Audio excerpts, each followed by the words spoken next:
So after 90 minutes of action, Ghana lost to Cape Verde by 2-1. A late goal that we considered, and such a disappointing note to start the 2023 AFCON. But I'm here to speak with some sports journalists and find out from them their thoughts on Ghana's performance in the game against Cape Verde, who are yet to lose a game in the opening fixtures of the AFCON. Yes, Cape Verde haven't lost a game in the opening games of the AFCON, and they continued it against the Black Stars, beating them by 2-1. So come along with me as I speak with some sports journalists and find out from them their thoughts on the game.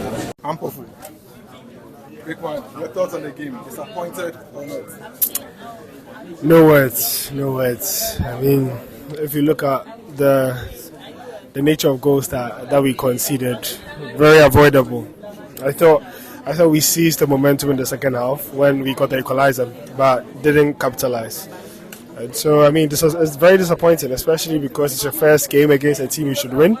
Puts Ghana in a very dangerous position once again, like in 2021, the 2021 AFCON, where we failed to qualify.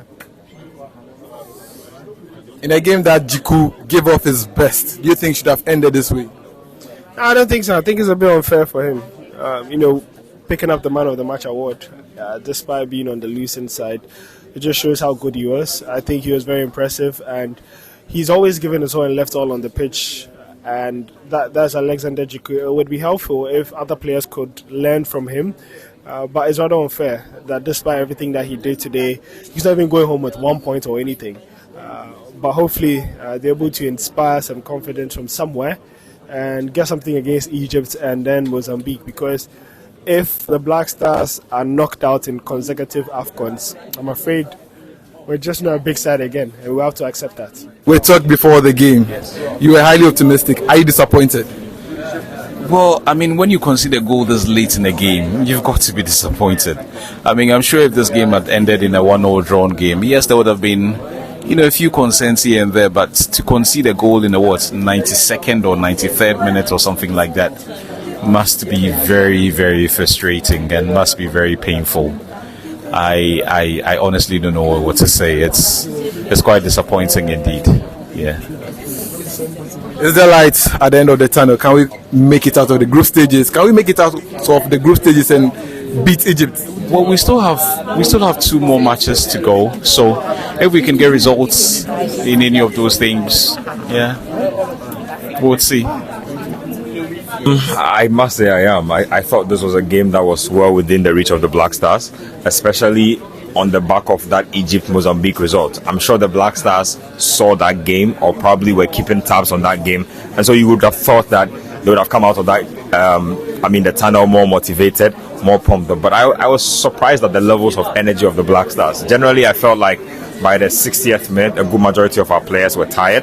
And I was shocked by Chris Hughton's decision to keep guys like Majid Ashimeru and Gideon Mensah on the bench, because their legs were heavy and everybody could tell. They were committing errors that let Ghana off the hook a couple of times. And so when the goal went in time added on, I wasn't too surprised that Cape Verde managed to capitalize. I also felt like during this game, Ghana did not have enough cutting edge up front, and that the decision to again start Ransford Yeboah Christopher ahead of Inaki Williams, a bit funny for me. But hey, the coach is the one who's been training with the players, and so you want to think that he has a better idea of what works for his team. At this point, I'm not sure where the Black Stars go from here, because the group looks really tricky.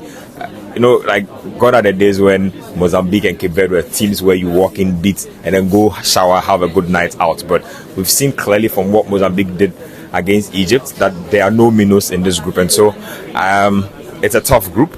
At this point, the Black Stars really need to look themselves in the mirror and think about what happened in the last edition of the AFCON. Ghanaians back home, I'm sure, are devastated, and so it's not the kind of result you expect in the first game. I just feel like they can rescue something out of this group. Still 2 games to play, still difficult games, but that's what you do. You go watch tape, you renew your mind, you come back and try and do better. Not really disappointing, but it was very difficult to watch the game. Very, very difficult. Right from the start of the kickoff, there was nothing that was working on the field for Black Stars. I was even surprised we got the equalizer, because Cape Verde should have gone 4 goals or 3 goals ahead before we could get a consolation.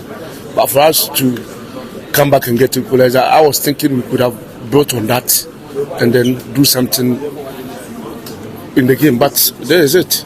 A very useless goal to concede in the latter part of the game. It's a deserving defeat and a deserving win for Cape Verde. They should take the maximum points. This is their first ever win over Ghana since Cape Verde was created. That should tell you the importance of this win for them. You saw how the player was celebrating. They had never beaten Ghana anywhere. Their first win in the opening fixtures of the AFCON. That is it. And they thoroughly deserve the 3 points. I think their coach did well, the players did well, and we should give the credit to them. Ghana played one of the useless footballs I've ever seen in so many years. It is not as if I'm conducting. No, you can cast your mind back. In the last 3 AFCONs, Ghana have managed only 1 win.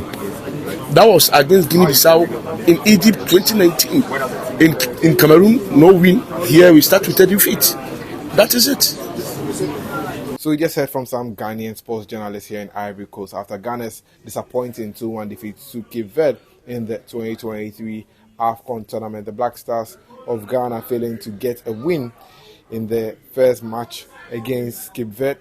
And as it stands now, Cape Verde top the group with 3 points because Egypt and Mozambique drew their matches. They all got 1 point, so they occupy the 2nd and 3rd place respectively, and Ghana is in 4th place. For the Black Stars to be able to qualify out of the group stages, well, we have to take our calculators and make sure we get maximum points in our games against Mozambique, also against Egypt. Well, from me, Joseph Adamafio here in Ivory Coast, I'm reporting for Ghana Web. See you in the next one.